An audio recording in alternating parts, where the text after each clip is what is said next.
குழந்தைகள் அதிக அளவு சர்க்கரை கலந்த உணவுகளை, தின்பண்டங்களை சாப்பிடுறப்ப பாத்தீங்கன்னா, அவங்களுடைய உடல், மன ஆரோக்கியம் கெடுது.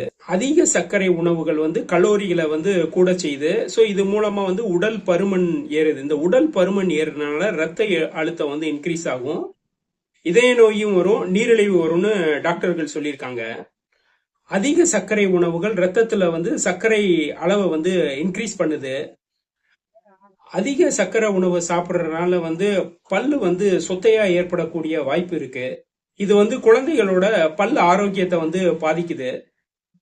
அதிக சர்க்கரை உணவுகள் குழந்தையோட வளர்ச்சிக்கு தீமையை தான் செய்யும்.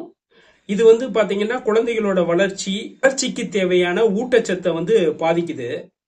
இது என்ன செய்யும்னா பலகீனம், நோய் எதிர்ப்பு சக்தி குறையுதல், வளர்ச்சியை தாமதத்தை உண்டாக்கும். அதிக சர்க்கரை உணவுகள் மனோ ஆரோக்கியத்தை ஏற்படுத்தும். கவலை, மன அழுத்தம், உணர்ச்சியில ஏற்ற இறக்கம் இதெல்லாம் கொடுக்கறது தான் அதிக சர்க்கரை உணவு சாப்பிடறதுனால இந்த பிரச்சனைகள் ஏற்படுதுன்னு டாக்டர்கள் சொல்றாங்க. சர்க்கரை உணவு அதிகமா சாப்பிடறதுனால ஒரு ஸ்டேஜ்ல மூளை செயல்பாடு பாதிக்கும்னு சொல்லப்படுது.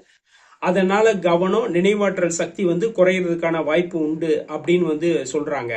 அதிக சர்க்கரை உணவுகள் சாப்பிடுறதுனால கொலஸ்ட்ரால் இன்க்ரீஸ் ஆகுது. அதனால இதய நோய் வர்றதுக்கான வாய்ப்புகள் இருக்கு. நம்ம குழந்தைன்னு சொல்லி அசால்ட்டா சாப்பிட்டோம்னு சொல்லி எல்லாமே ஒரு லிமிட் தான்.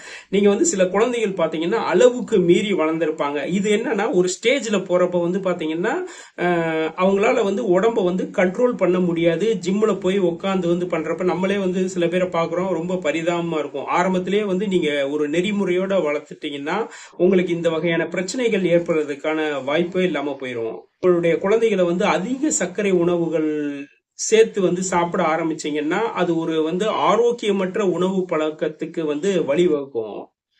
அதிக சர்க்கரை உணவு சாப்பிடுறதுனால கல்லீரல்ல கொழுப்பை சேமிக்க வைக்கிறது. சோ இப்படி கல்லீரல்ல இப்படி சேமிக்கிறதுனால கல்லீரல் பாதிப்பு நோய் ஏற்படுறதுக்கான விஷயம் என்னன்னா உறுதியாகுது. குழந்தை தானேன்ட்டு எல்லா விஷயத்திலயும் அசால்ட்டா இருந்துடாதீங்க. இப்ப பண்ற ஒரு சின்ன விஷயம்தான் பிற்காலங்கள்ல அவங்களுடைய வாழ்க்கைக்கு ஒரு நல்ல ஒரு ஆரோக்கியமான வாழ்க்கைக்கு மேம்படுத்துறதுக்கு உதவும். எப்ப குழந்தைகிட்ட எப்ப ஸ்ட்ரிக்டா இருக்கணுமோ அப்ப ஸ்ட்ரிக்டா இருங்க, லூசா விடணுமோ அதை ஃப்ரீயா விடுங்க. சர்க்கரை உணவுகளை கட்டுப்படுத்தணும்னு நீங்க ஃபர்ஸ்ட் மிட்டாய், குளிர்பானங்கள், பேக்கரி பொருட்கள் இதெல்லாம் என்னன்னா எப்ப தேவையோ அப்ப மட்டும்.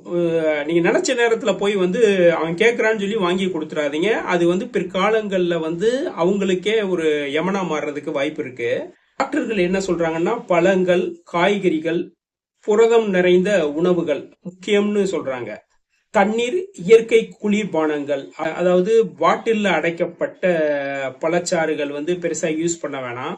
சோ அது என்னன்னா செயற்கையா கலந்துருக்கும். நீங்க இயற்கையா அதாவது நீர், பேசிக் நீர், அப்புறம் குளிர்பானம், அதாவது இயற்கையா என்னன்னா இளநீர், சோ இந்த மாதிரி ஐட்டங்களை நீங்க பயன்படுத்துங்கன்னு சொல்றாங்க. குழந்தைகளுக்கு உடல் செயல்பாடுகளை ஊக்குவிக்க சொல்றாங்க. அதாவது குழந்தையோட ஒரு பூங்கால ஒரு வாக்கிங் போறது, சோ இந்த மாதிரி விஷயங்கள் நீங்க ஆரம்பத்திலேயே சில விஷயங்களை நீங்க நெறிமுறைப்படுத்திட்டீங்கன்னா அவங்க ஒரு ஃபாலோ அப் கண்ட்ரோல்லயே போயிருவாங்க. இது என்னன்னா உடல் பருமனை குறைக்கிறதுக்கு உதவும், ஒரு நல்ல வாழ்க்கையை மேம்படுத்துறதுக்கு உதவும்.